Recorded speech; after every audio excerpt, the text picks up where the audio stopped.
Good day, here are today's top stories from the Pna Headlines.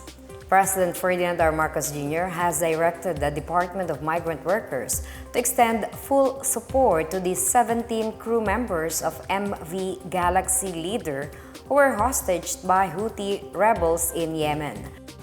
The President told DMW Secretary Hans Leo Kakdak to ensure the so-called Courageous 17 get the livelihood and employment support they need as they rebuild their lives after 428 days of captivity. He also directed Kakdak to send the seafarers and their families to their respective homes. The seafarers and their families have received financial assistance, training certificates, and gift bags from the DMW, the Overseas Workers Welfare Administration, and TESDA. The President's instruction was given at a Thanksgiving Mass for the released seafarers held on Monday at the DMW office in Mandaluyong City. Father Paulo Prigol, chaplain and director of the Apostolatus Maris Seafarers Center, recognized in his homily the patience and resilience of the seafarers' families during the ordeal. Kakdak meanwhile thanked the Department of Foreign Affairs and the Department of Transportation for their support in ensuring the safe release and return of the Courageous 17. A representative of the seafarers also thanked the President, the DFA, DMW, OWA, and the government of His Majesty Haitham bin Tariq, the Sultan of Oman, for their respective efforts to help them return home.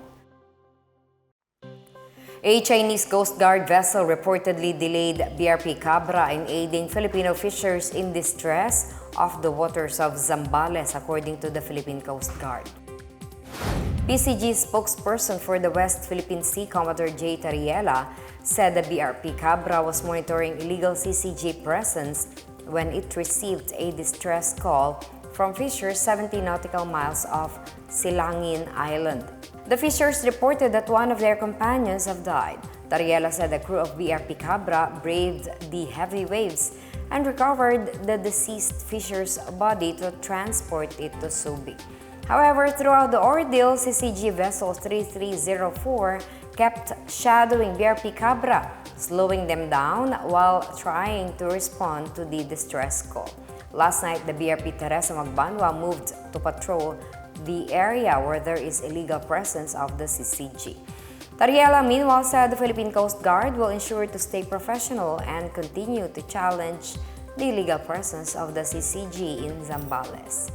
Ang guidance ng ating Pangulong Bongbong Marcos, we should not be instigated, and for us to be the cause of escalation.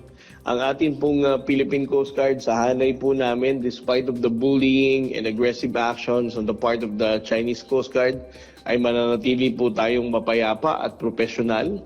We're going to stick to our mandates, that is to challenge the illegal presence of the Chinese Coast Guard. And on a day-to-day basis, we are releasing information and updates about our activity off the coast of Zambales for the Filipino people to understand, and also for the Chinese government to realize that we're standing up and we're not allowing them to normalize their illegal presence in Zambales. The Commission on Higher Education is investigating Bestlink College in Novaliches, Quezon City following reports of an out-of-town activity that allegedly led to harm its students.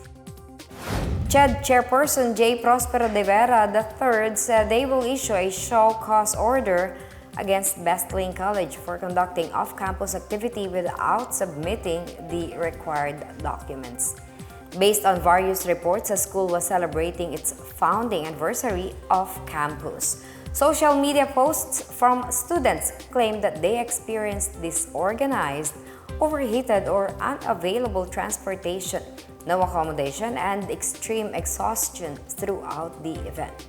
The school also reportedly caused severe traffic disruptions and serious safety concerns that gravely affected the students.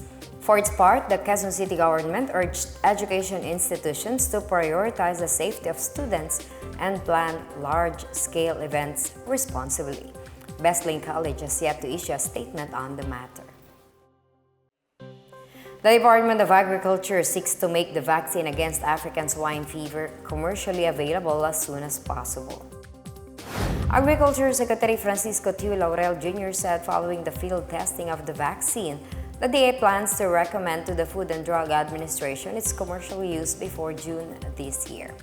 He said he is confident that widespread vaccination could resolve the spread of ASF in the local hog industry. Tiu Laurel also assured that ASF in the country remains under control as red zones or areas affected with ASF continue to decrease. The DA kicked off the controlled trial of ASF vaccines back in August 2024, starting with the inoculation of pigs in Lobo, Batangas. In other news, the Quezon City government is temporarily closing down several roads for the city's celebration of the Chinese New Year tomorrow, January 29. In an advisory on Facebook, the city government said the roads near Banawe, the city's Chinatown, will be closed from midnight to 9 p.m. to accommodate the festivities in the area.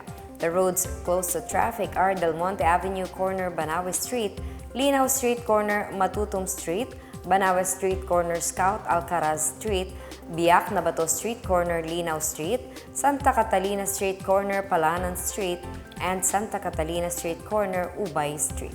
Traffic rerouting will be implemented around these areas, while the Traffic and Transport Management Department and the Department of Public Order and Safety will dispatch teams to assist residents and visitors.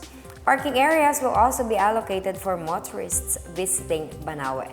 Motorists are advised to plan their trips ahead and use alternate routes. The celebration, organized by the city's Tourism and Promotion Department, will feature a grand bazaar spanning from Del Monte Avenue to Scout Alcaraz Street, with vendors offering authentic Chinese cuisine, artisanal products, and lucky charms. There will also be musical concerts, cultural performances, traditional festivities, and food crawl featuring specialty dishes from Chinese restaurants. And that's the latest and the biggest stories on the Pna Headlines. For more news updates, visit our website pna.gov.ph or our Facebook and X account, Philippine News Agency. The Pna Headlines is also streamed via the Servicio Facebook page. You may also watch the Pna Headlines through the Philippine News Agency's YouTube account and via the News and Information Bureau website under PNA News. I am Marita Muahe. This is the PNA Headlines, bringing stories that unite the nation.